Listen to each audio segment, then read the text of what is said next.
Nick Thorpe, Network Director, Global Green and Healthy Hospitals, Healthcare Without Harm. Bonjour Nick. Bonjour.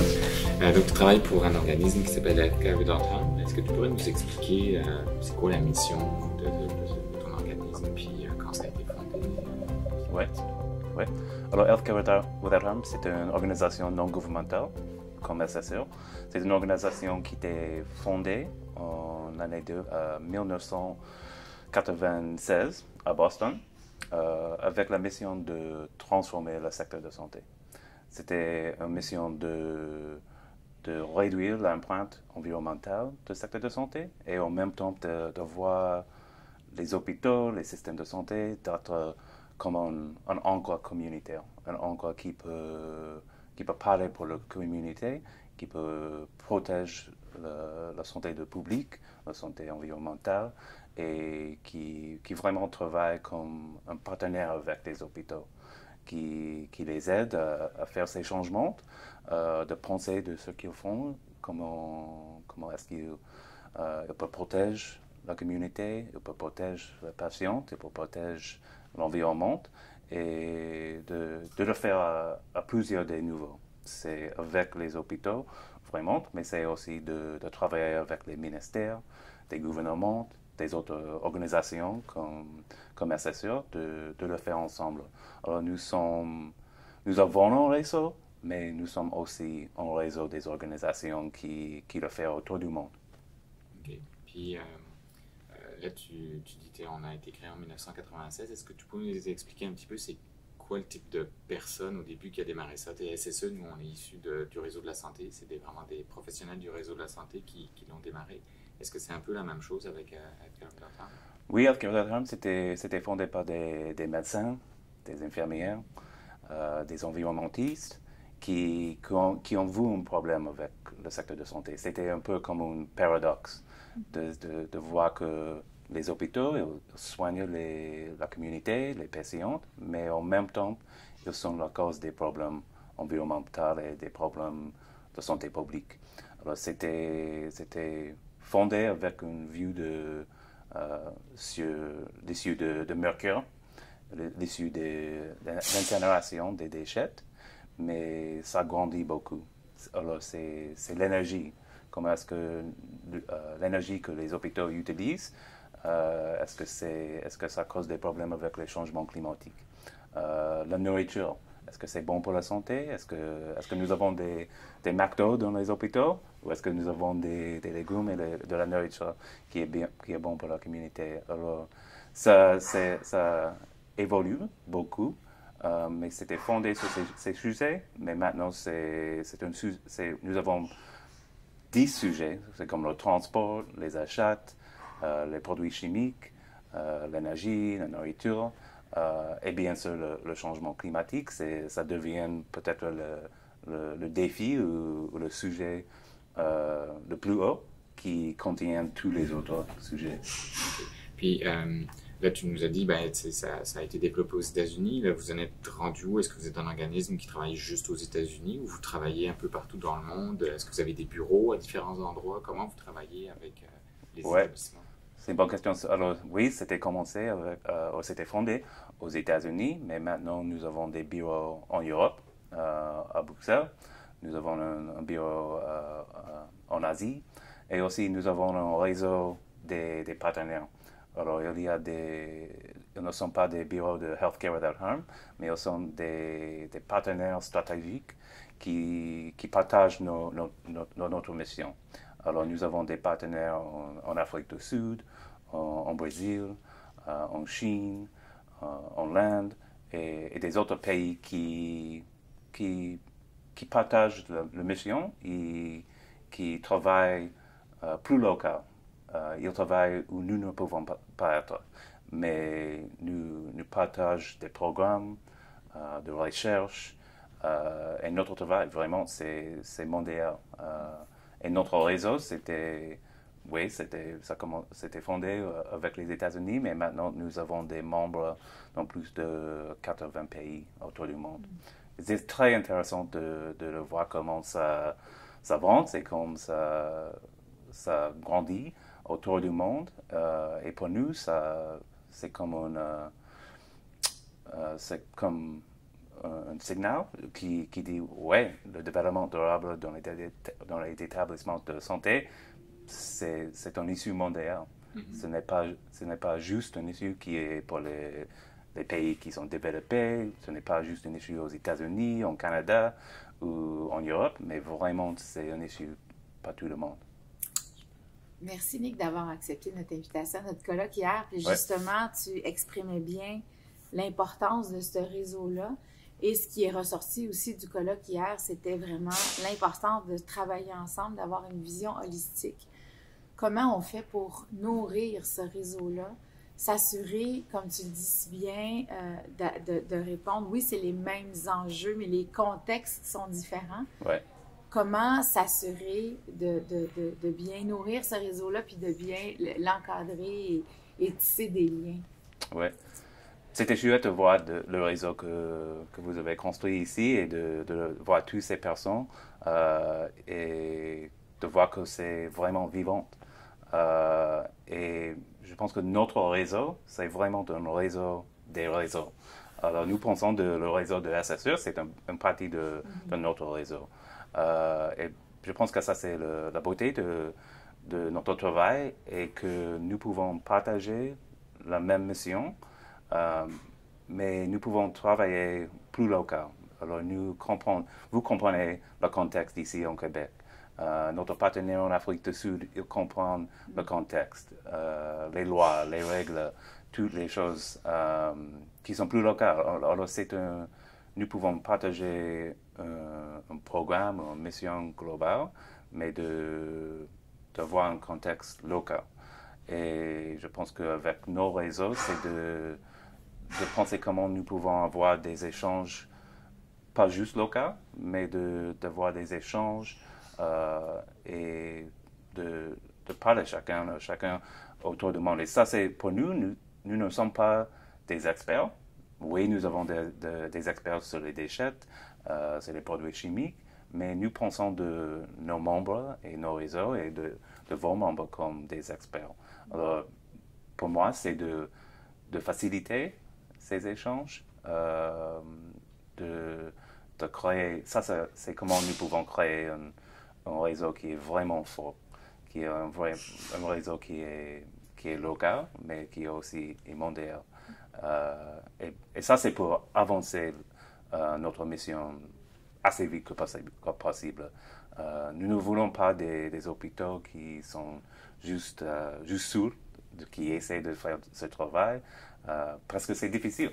C'est difficile de faire ce travail, mais les solutions, ils sont avec chaque membre.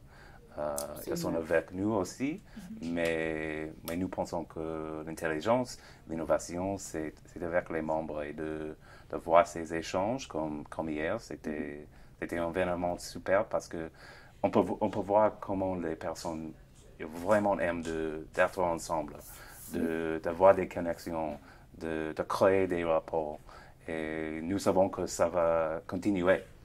Nous sommes comme les facilitateurs, mais ça va avancer avec eux. Alors ça, c'est exactement ce que vous avez fait hier avec le colloque. C'est ce que nous essayons de faire en chaque pays où nous travaillons et avec nos partenaires. Il y a vraiment des experts terrain qui connaissent bien leur contexte, puis l'objectif, c'est de créer des espaces de partage pour qu'on puisse s'inspirer les uns des autres. Ouais. En pouvant l'adapter à notre milieu. Mais on s'entend qu'on est, tu l'as dit, tu l'as exprimé hier aussi, on a à peu près tous les mêmes enjeux dans des contextes différents. Donc, c'est super important de partager, de ne pas toujours réinventer la roue. Puis, à SSE, c'est ce qu'on se donne comme défi aussi, d'accompagner le réseau vers de meilleures pratiques, puis de faire rayonner ce qui se fait de bien aussi. Oui. C'est ça. Est-ce que vous trouvez au Québec qu'il y a qu'ils veulent le faire que veut travailler ensemble? Absolument. Ouais. Absolument. En fait, on le ressent beaucoup, mais hier, ça a été vraiment, je pense, une grande révélation. Les gens avaient besoin de se parler. Ouais. On nous a dit à la fin du colloque qu'il faudrait faire un colloque sur 2 jours. Ouais. Fait qu'on voit qu'il y a ce besoin-là parce que tout le monde travaille dans leur établissement de santé, bien que ce sont des gros établissements maintenant. Ouais. Mais chacun travaille avec les connaissances, mais de pouvoir, c'est ça, discuter, échanger, s'inspirer collectivement, je pense que c'est un besoin de plus en plus grand. Donc, des colloques comme ça, je pense que c'est vraiment pertinent. Peut-être qu'on pourrait, à un moment donné, faire un colloque à plus grande échelle. Ouais. Ça serait génial, oui. Je pense que ces expériences elles sont très importantes parce que ce que nous entendons des hôpitaux, c'est « Oh, nous sommes bien occupés, nous n'avons pas de temps de venir, nous n'avons pas de temps de participer dans ces initiatives et ces programmes. » Mais après qu'ils ont une expérience comme hier, c'est comme « Oh oui, ça ne va pas être... ça peut créer une expérience qui peut m'aider avec le travail. Ce n'est pas quelque chose qui est de plus, qui est « Oh, je vais à cet événement et c'est tout », mais c'est vraiment quelque chose qui peut aider le travail, qui peut avancer tout. Mais c'est important d'avoir ces expériences. Et en train de travailler mondial, ça peut être difficile parce que c'est difficile de voir des événements où des personnes peuvent venir de chaque pays, mais... Sans empreinte carbone en plus, c'est difficile. Oui, bien sûr, bien sûr. Oui. Mais spécialement en COVID, nous avons essayé de recréer notre mission et notre travail de comment nous pouvons le faire de télétravail ou des événements sur Internet et des autres choses, de voir des opportunités pour les membres qui ne peuvent pas voyager, qui ne veulent pas voyager, mais de faire ces connexions virtuelles. Quand tu dis que les gens, souvent, vont dire on n'a pas le temps, effectivement, et le fait de s'engager dans une action, puis de voir un succès, ça développe le pouvoir d'agir aussi. Puis aussi, il faut ramener la mission d'un établissement de santé. La mission, c'est de prendre soin de la santé des gens. Ouais. Donc, d'avoir cette vision-là systémique. Tu ne peux pas dire que de t'engager dans une action pour lutter contre les changements climatiques, tu n'as pas le temps de le faire. Ça fait partie de ta mission. Ça fait partie de la santé globale de la personne que tu dois protéger. Donc, je pense qu'il faut aussi peut-être changer l'approche aussi pour amener les gens à s'engager dans la lutte au changement climatique. Oui, bien sûr. Et je pense qu'avec le changement climatique, c'est un sujet qui peut nous amener ensemble. C'est un sujet... rassembleur. Oui, qui, je pense, comme ici en Québec, avec les feux, nous avons des expériences qui disent « Wow, ce n'est pas un issue de l'avenir, c'est un issue de maintenant. » Et je pense que dans chaque pays autour du monde, ils ont ces expériences. Et c'est important pour le secteur de santé de voir, oui, nous avons besoin de changer nos pratiques pour réduire notre empreinte, mais aussi nous devons changer nos pratiques d'être là pendant... Ils sont des crises. Ils sont des crises comme les feux, comme les tempêtes et des autres choses. Alors, c'est un issue qui est... Ce n'est pas un issue comme j'ai dit, pour le futur. C'est un issue pour maintenant. Et c'est un issue que nous devons commencer à travailler maintenant. C'est difficile parce que nous savons que les hôpitaux et les établissements de santé, ils sont bien occupés ils ont une vue nous devons penser de nos patients, comment nous pouvons les soigner. Mais ça, c'est aussi un moyen de les soigner. C'est de travailler sur ces issues. Ce n'est pas dans l'hôpital, mais c'est dans la communauté et dans le pays aussi.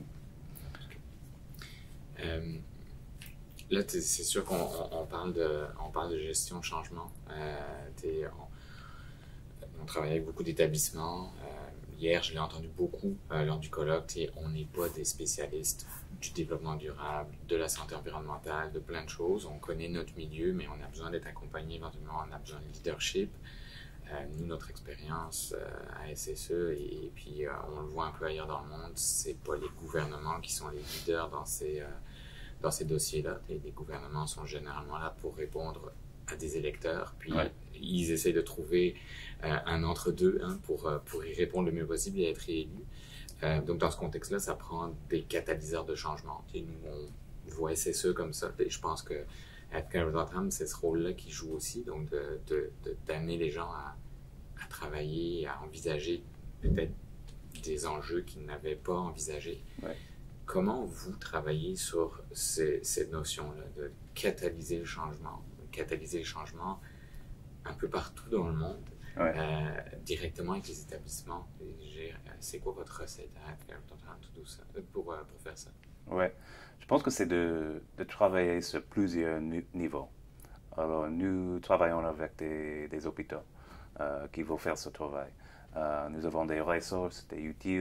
Nous travaillons avec des experts dans les pays qui peuvent les aider. Nous voulons créer des événements, des opportunités pour qu'ils peuvent venir ensemble, qu'ils peuvent avoir des connexions, qu'ils peuvent travailler ensemble pour résoudre ces issues et ces problèmes. Mais ça peut être difficile. Mais s'il n'y a pas de leadership aux hôpitaux qui dit oui, je veux que vous le faites, ça peut être difficile. Alors c'est comme nous pouvons les éduquer de dire oui, nous savons que c'est difficile, mais on ne doit pas commencer avec des grandes choses. On peut commencer juste par faire des changements. On peut éteindre les lumières, on peut éteindre les ordinateurs, et ça peut avoir un impact. Et c'est important d'être capable de montrer ces impacts au leadership, de dire nous l'avons fait sans vous. Nous l'avons réduit notre utilisation de l'électricité. Nous avons réduit notre empreinte carbone. Maintenant, nous avons de revenus que nous pouvons utiliser grâce à ces actions.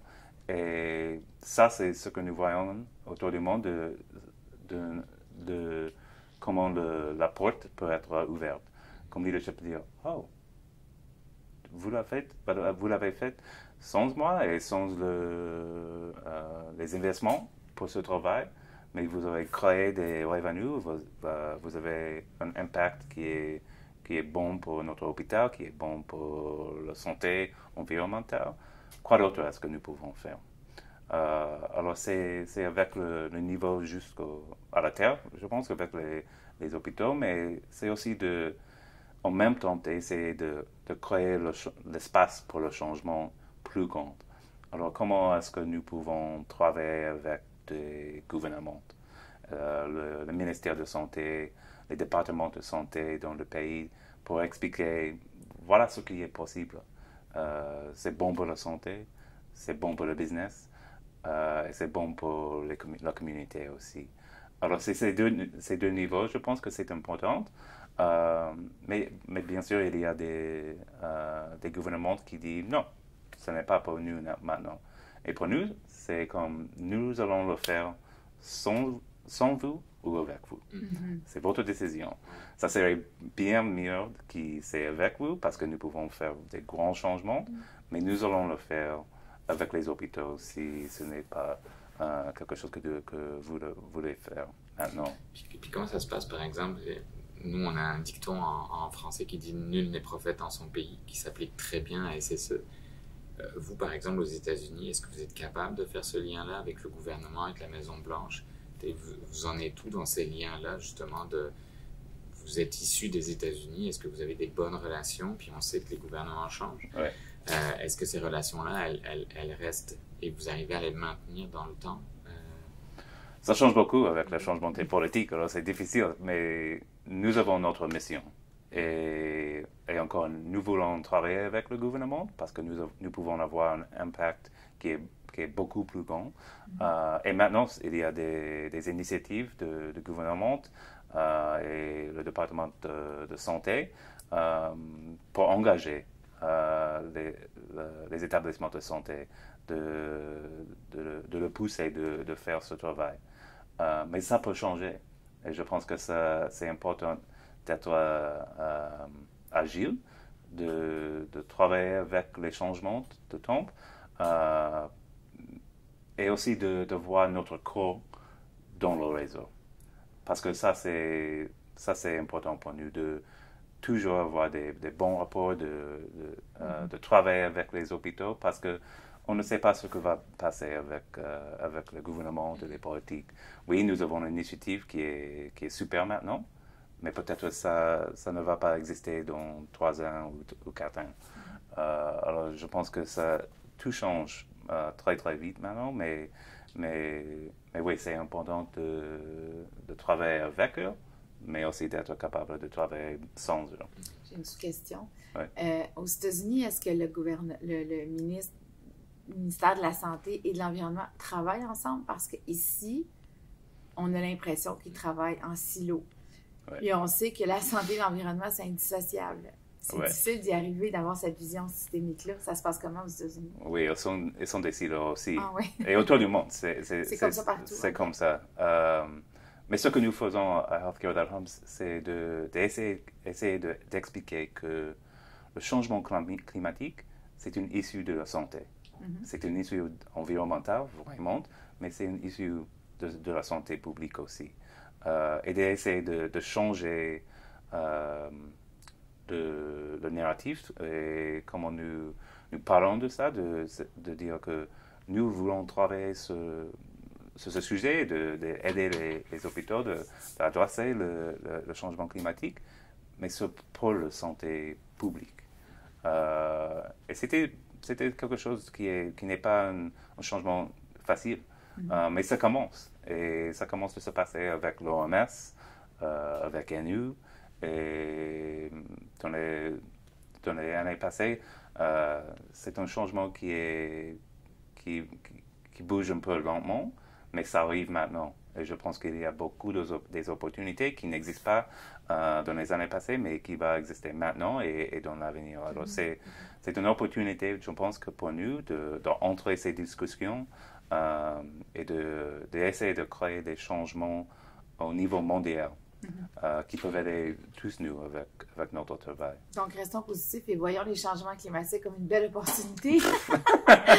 Puis, vivement, un ministère de la santé environnementale, ça réglerait beaucoup de problèmes, je pense. Et ici, en Québec, c'est le ministère de la Santé commence à penser de ces sujets, le changement climatique et comment est-ce qu'ils peuvent aider les hôpitaux. À quel point c'est intégré, les changements climatiques sont beaucoup dans la cour du ministère de la lutte au changement climatique, de l'environnement, de la faune et des parcs. Donc, j'ose espérer qu'ils se parlent, mais c'est pas notre perception qu'ils travaillent vraiment en étroite collaboration. Ouais, ils ont probablement des enjeux différents. Oui. Alors, c'est juste c'est le leadership à chaque hôpital qui doivent être comme, ouais, je reconnais que c'est un problème. Je pense que, tu sais, on est vraiment dans une notion actuellement, puis j'ai l'impression que c'est un peu peut-être comme ça partout dans le monde, c'est exactement ce que tu disais tout à l'heure. Tu sais, les établissements, le réseau, pas les établissements de santé, le réseau de la santé n'a pas encore fait le lien concret entre la santé et l'environnement et le fait que travailler à réduire l'impact environnemental, c'est travailler à améliorer la santé. Ce lien-là, il n'est pas clairement établi, je pense. Puis partant de là, ben, c'est très difficile d'avoir les bons indicateurs de suivi. Donc on est encore avec des indicateurs très structurels. Comment mon urgence est remplie ou pas. Puis il n'y a aucun lien qui est fait entre ce qui s'est dit hier, notamment avec les 2 médecins qui sont venus parler, qui disent, ben, si tu n'as pas une vision et une réflexion claire sur l'impact sur l'environnement de ta pratique et donc de moins demander d'examens et autres, ben, tu te retrouves avec effectivement des hôpitaux qui débordent, mais qui débordent pour plein de raisons sur lesquelles éventuellement les hôpitaux et la société auraient un pouvoir. Donc, tu sais, c'est ça. Nous, on essaie de ramener d'autres types d'indicateurs. Ouais. Pour moi, là, le nombre de lits qui est occupé dans un hôpital, c'est plus un indicateur intéressant actuellement. C'est un indicateur, c'est une conséquence pour moi. C'est une conséquence de plein de choses. C'est pas une cause. Ouais. Je pense que le lien est compris, c'est certain, mais c'est dans la mise en œuvre d'actions pour reconnaître ce lien-là. La santé publique, ça fait partie de leur mission d'agir en amont. Puis on voit de plus en plus de médecins de santé publique aussi s'impliquer dans les comités qu'on appelle encore malheureusement de développement durable ici, mais santé environnementale ou autre. Puis les jeunes médecins aussi qui ont cette vision-là holistique, qui poussent leur organisation. Puis oui, il y a des organisations, des directions générales d'établissements qui ont cette vision-là, qui ont le leadership qu'il faut, puis qui sont de belles locomotives. Il y en a d'autres qui le sont moins, qui sont peut-être plus dans l'urgence d'agir, dans d'autres priorités, ou qui n'ont tout simplement pas cette vision-là. Il y a un certain leadership du ministère de la Santé, mais pas suffisamment. Donc, c'est pour ça que c'est un peu à géométrie variable. Ouais. Puis nous, on essaie d'alimenter la locomotive là, en partageant notamment les bonnes initiatives. Ouais. Et je pense que c'est important que la voix des médecins. Oui. Ouais, c'est quelque chose avec que nous essayons de travailler un peu de plus, d'engager les médecins. Parce qu'ils ont une voix qui, pendant qu'ils parlent, il y a des personnes qui les entendent et qui les écoutent. Et pendant qu'on parle ensemble, ça peut avoir un grand effet dans les hôpitaux, mais aussi avec le gouvernement, avec l'OMS et avec la LNU. Alors, d'essayer de créer un réseau des médecins, des infirmières, des autres professionnels qui peuvent préconiser pour ces issues. Qui peut dire que ça, c'est une issue de la santé. Ça, c'est une issue qui est importante pour tout. Et vraiment de créer une transformation du secteur de santé, mais aussi de l'économie. Ça ne va pas être quelque chose que les hôpitaux peuvent résoudre juste comme des hôpitaux. Parce que il y a beaucoup que nous achetons qui est une cause de changement climatique, comme les hôpitaux. Alors, c'est nécessaire de voir un changement avec ces compagnies. Nous devons avoir un changement de l'économie. Nous avons besoin de plus d'énergie renouvelable. Ce n'est pas quelque chose que les hôpitaux peuvent changer, mais les hôpitaux peuvent avoir une voix très, très puissante pour essayer de les changer et de vraiment créer un réseau qui veut le faire. C'est ce qui est en train de se créer ici, je pense, au Québec. Ouais. Vous le voyez ici en Québec avec des médecins et des professionnels qui veulent le faire, qui veulent utiliser le voix. Et pas juste des médecins. En fait, je pense que les médecins veulent le faire, mais dans des comités multidisciplinaires aussi. Ouais. Donc, très représentatifs. Puis c'est ce qu'on prend à SSE, des comités représentatifs de toutes les directions pour s'assurer que, ça reflète bien les besoins, les enjeux terrain, et puis qu'on parle d'une seule voix. Donc, on travaille vraiment en cohérence les uns avec les autres. C'est ce qu'on voit de plus en plus. Ouais. Je pense que c'est difficile aussi parce que c'est comme quelque chose qui est plus de le boulot. C'est quelque chose, je n'ai pas le temps de le faire. Comment est-ce que je peux faire? J'ai des patients, je travaille dans l'hôpital. Comment est-ce que je peux faire? Mais pour nous, à Healthcare Without Harm, c'est de créer des opportunités qui sont très faciles. De signer des lettres, de montrer leur voix sur une vidéo, quelque chose comme ça. Mais si nous le faisons, c'est comme avec notre réseau. Ça grandit, et puis nous avons 1000 des médecins, des infirmières, des professionnels. Ça c'est un impact important. C'est un impact aussi de montrer, voilà, c'est autour du monde. Oui. Une grande question. On parle d'engagement, de volonté d'agir, de médecins. Nous, on a un sujet qui nous tient à cœur depuis plusieurs années, c'est de réduire l'exposition aux perturbateurs endocriniens le réseau de la santé. Évidemment, c'est dans le quotidien de tous les gens, mais si on fait le focus vers le réseau de la santé, et là, on a vraiment un groupe de médecins qui ont pris ça à bras-le-corps et qui ont décidé d'agir. Mais c'est difficile. C'est difficile de, probablement, avoir l'inventaire de ce qui compose les dispositifs médicaux, de cibler quelles substances sont dangereuses. Je sais que vous travaillez sur les substances chimiques. Ici, on a un beau centre intersectoriel qui travaille sur les perturbateurs endocriniens, donc ça peut être un très bon allié. Puis on sait que les dispositifs médicaux qu'on achète au Québec, ben, c'est probablement les mêmes qu'aux États-Unis. Vous avez travaillé sur ce dossier-là pour réduire, démontrer en fait qu'il y a une problématique avec certaines substances, notamment les phtalates, et qu'il y a des alternatives. Donc, comment vous êtes arrivé à faire avancer ce dossier-là? Oui, c'est une bonne question. Je pense que pour nous, c'était de montrer que c'est un issue pour la santé des enfants. Oui. Vraiment, c'est ça. Et on ne peut pas parler, on ne peut pas dire, oh, ça m'est égal de la santé des enfants. De commencer avec ça et de voir la recherche. Mais de voir la recherche qu'on peut comprendre, qui n'est pas cachée, et de travailler avec des experts, de montrer, voilà, nous avons un problème. C'est un problème et nous devons protéger la santé de la jeunesse, des enfants. Et nous voulons avoir une discussion. Nous voulons avoir une discussion avec des médecins, avec le leadership des hôpitaux, mais aussi avec les compagnies, pour dire, voilà, nous sommes tous ensemble de reconnaître que c'est un problème et nous voulons innover des solutions ensemble.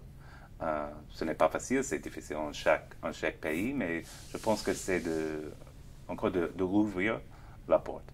Okay. Et de commencer à dire, c'est une issue que nous voulons résoudre ensemble. Et de travailler avec la compagnie et dire, voilà, ça c'est cet équipement, le plastique et les autres choses que nous voulons changer. Comment est-ce que nous pouvons changer? Ça va être bon pour la compagnie, oui, ça va être bon pour la santé des enfants, ça va être bon pour les hôpitaux et nous pouvons le faire ensemble. Vous avez fait ça ne change pas aussi vite que ça, ouais. mais je pense que c'est ça, c'est de créer un réseau sur ce sujet. Okay. Et de montrer ce qui se passe dans des autres pays, oui. En Europe, où ils bougent très très vite sur ces issues de dire que c'est interdit d'utiliser des produits qui ont ces substances chimiques, de montrer des changements et comment c'est passé et ce qui sont les solutions. Parce que il y a beaucoup des expériences autour du monde, c'est juste comme avec notre réseau. Il y a des expériences que nous devons partager et nous voulons montrer le succès et de répliquer dans des autres pays. Alors je pense que c'est de ça, de partager la recherche, de partager les discussions, mais aussi de partager les solutions et le succès. Alors ça peut être répliqué ici en Québec ou au Canada. Et il y a un travail qui est déjà passé. C'est ça. Mais vous avez fait des recherches déjà, c'est ça? Ouais. Donc, ils sont disponibles, ces recherches-là? Oui, bien sûr. Okay. Bien sûr. Puis, est-ce que vous avez travaillé aussi sur les alternatives proposées? Quand on pense au bisphénol A qui a été changé, qui a été remplacé par le bisphénol S ou F qui finalement est pire, on ne va pas se retrouver avec la même problématique avec le phtalate de EHP, par exemple. Donc, vous avez travaillé aussi sur l'analyse des alternatives ou pas? Oui, il y a des hôpitaux dans certaines parties du monde qui ont déjà travaillé avec les compagnies pour créer des produits différents. Ah oui. Okay. Ils existent. Okay. Mais je pense que nous pensons de nos réseaux des hôpitaux, mais je pense que c'est important de penser de nous comme un réseau des organisations. Oui. Alors, Healthcare Without Harm, nos partenaires et vraiment SSE, nous sommes tous un réseau qui essaie de travailler sur ces issues et ces problèmes. Alors peut-être c'est quelque chose que nous devons parler de plus, nous devons être plus en discussion avec chacun de comment nous pouvons accomplir la même mission comme nous, comme des organisations qui Ça pourrait être notre objectif pour cette année, par exemple. Oui, bien sûr. Mais c'est ça, parce que c'est vraiment intéressant. Tu vois, hier, on discutait avec des médecins qui nous disaient vous avez un lien avec Santé Canada sur les changements climatiques, mais quand on parle de dossiers comme les perturbateurs endocriniens, différents produits, c'est Santé Canada qui autorise ou pas des produits en vente. Ah ouais. Donc, plutôt que de travailler avec les fournisseurs, on devrait travailler avec eux, sauf que, comme tu le mentionnes, on vit dans un monde globalisé. Les fournisseurs sont les mêmes qu'en Europe. L'Europe est en avance par rapport à ces dossiers-là. Je pense que ça serait intéressant de se dire effectivement, est-ce qu'on va vous laisser jouer aux États-Unis, mais est-ce que Healthcare Real Time, SSE et différentes autres organisations au Canada pourraient travailler effectivement ensemble à aller interpeller Santé Canada sur ces dossiers-là? Je sais que Santé Canada suit souvent EPA, donc peut-être que le lien devrait être fait avec les deux, mais de se dire, regardez, il y a quelque chose qui se passe en Europe. Le réseau de la santé ici, on a des médecins et autres qui aimeraient beaucoup bouger. Il y a des exemples aux États-Unis d'établissements qui ont bougé sur les sujets, mais ça aiderait énormément si les autorités qui autorisent les produits décidaient juste de mettre des critères différents dans leur, je dirais, les autorisations. C'est ça? Ouais. Et je pense que pour cette situation comme ça, c'est une opportunité d'organiser les hôpitaux. De dire que ce n'est pas juste comme nous, comme SSE ou des autres organisations qui vont faire ces changements, mais ces hôpitaux. Nous avons 100 hôpitaux, nous avons 200, 500 hôpitaux qui ont signé ces lettres, qui ont dit que ça c'est un issue important pour nous, c'est important que nous vous écoutons et de travailler avec nous. Ce n'est pas juste comme ça, quelque chose qui est un issue pour une organisation non gouvernementale. C'est un issue qui a le soutien de tous ces hôpitaux, tous ces médecins. Alors, c'est important que vous nous écoutez. Absolument. Probablement une dernière question. Là, tu l'as mentionné tout à l'heure, tu travaillais sur différentes thématiques. La Nathalie vient de te parler notamment des perturbateurs endocriniens qui nous intéressent beaucoup. Nous, on essaie d'avoir une vision le plus holistique possible. Si vous, comme organisation, est-ce qu'il y a un sujet particulier qui est plus important que les autres, puis comment vous travaillez ce sujet-là à l'échelle internationale? Oui. Je pense que, comme j'ai dit, c'était fondé sur le sujet de substances chimiques, de les déchets. Mais maintenant, bien sûr, c'est le changement climatique. Ça ne devient pas de dire que c'est juste le changement climatique, mais le changement climatique est un sujet qui contient tous les issues. Parce que les achats, ils ont un impact sur les changements climatiques. L'énergie, la nourriture, le transport. Oui, le transport. Toutes ces issues, ce sont des issues de climat. Et des issues de climat, c'est une issue des déchets, de l'énergie. Alors pour nous, ça c'est l'issue principale pour nous, d'engager les hôpitaux, mais aussi de créer d'essayer de créer des changements avec les gouvernements, de travailler avec le ministère de la Santé, de travailler avec l'OMS et de tous le faire ensemble, parce que c'est la plus grande crise de notre époque. Oui, comment vous travaillez avec l'OMS, par exemple? Avec l'OMS, c'est de travailler avec eux, parce que pendant que nous avons le soutien de l'OMS, alors que c'est l'OMS qui dit, ça c'est l'issue le plus important. Ça c'est une issue que les hôpitaux et les établissements de santé contribuent. Et ça, c'est une issue qui doit être importante et principale pour les hôpitaux. Parce que pendant l'OMS, ce qu'ils en disent, c'est quelque chose que des personnes et des hôpitaux ils écoutent et voient que ça, c'est important. Ça soutient notre mission. Okay. Bien sûr, pendant que nous, au SSE, ils disent voilà, c'est une issue qui est très importante.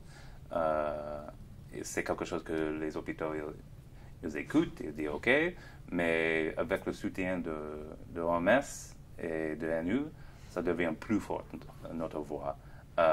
Et nous voyons vraiment un changement avec ça. Dans l'année passée, ils ont lancé une nouvelle initiative qui s'appelle Attach, qui est focalisée sur les hôpitaux, les établissements de santé et les ministères de santé de commettre à ces actions. Et ça, c'est très nouveau. Ce n'est pas quelque chose que nous avons vu dans les années passées. Alors, il est vraiment un changement que nous voyons, que de voir des organisations comme ça, comme OMS, de travailler ensemble avec nous, ça a déjà créé des changements et ça crée un espace pour des hôpitaux et des autres acteurs de rentrer et de travailler ensemble.